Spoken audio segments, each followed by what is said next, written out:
Quand j'étais petit, j'avais peur des chiens. J'avais peur des films qui font peur. Je me régalais avec des tomates farcies.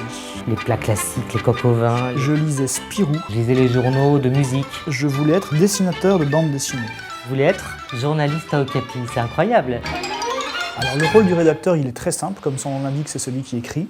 Donc il écrit les textes qu'on peut lire dans le journal, mais autant ça suffit presque comme explication dans la presse adulte. Dans la presse enfant, c'est plus large parce qu'il écrit, mais il conçoit aussi énormément de choses qui ne sont pas du domaine de l'écrit, c'est-à-dire des maquettes, des jeux, tout ce genre de choses qui nourrissent un journal pour enfants. Mon domaine d'intervention, c'est à la fois d'apporter des idées de sujets, une fois que ces idées ont été validées par l'équipe et par ses responsables, de trouver la manière d'aller chercher le lecteur sur des sujets qui parfois peuvent paraître en présentation stricte très ingrats, très oh là là, ça a déjà été fait. Voilà, donc ça c'est un travail de rédacteur, c'est-à-dire que ça y ressemble pas vraiment, mais pourtant c'est concevoir des scénarios de bande dessinée, en gribouiller une bonne partie, et puis le texte, après tout ça, c'est transmis au dessinateur qui va faire l'original. On va proposer un sujet, on va ensuite se débrouiller pour le faire aboutir, l'écrire, et ensuite tous les autres membres du journal vont intervenir, les maquettistes, les illustrateurs, les secrétaires de rédaction. Donc c'est nous qui sommes au début de la chaîne. En fonction du type de sujet, après, si c'est un jeu, je vais commencer par fabriquer un peu le matériel du jeu, et puis par essayer des règles.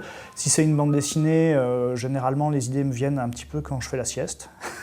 Donc je m'allonge et puis je commence à me laisser rêvasser un peu. Je passe mon temps à m'alimenter à travers mes lectures, à travers la lecture de la presse, à travers la télé, la radio, les films que je vais voir.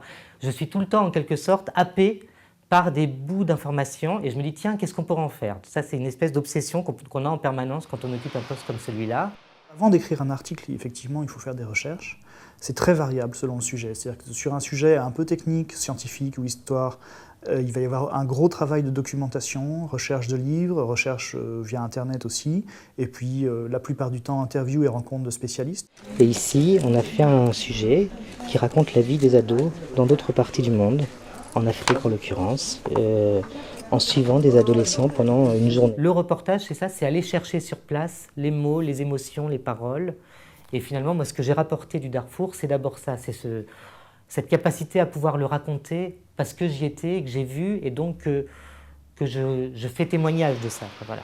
C'est-à-dire qu'une fois que le texte est terminé, que je l'ai rendu à ma rédactrice en chef, bon, elle va le relire, elle va éventuellement me demander des corrections, ça c'est assez légitime. Et ensuite, ce texte va ensuite être mis en page, il va être illustré, et là je continue encore à intervenir. Je n'oublie jamais que ce sont des lecteurs qui ont 12 ans, et qu'il n'y a pas besoin de leur donner tout le savoir sur une question, ça serait même prétentieux de prétendre de dire qu'on va le faire.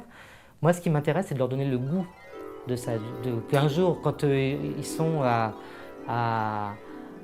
peut-être plus tard au lycée ou à l'université, tout à coup, ça leur revient, ils disent « Ah oui, ça j'avais bien aimé », et puis il y a un petit bout de savoir qui est là et ils ont l'envie d'aller plus loin et peut-être de devenir eux-mêmes des médecins, des spécialistes de quelque chose. Quoi, voilà.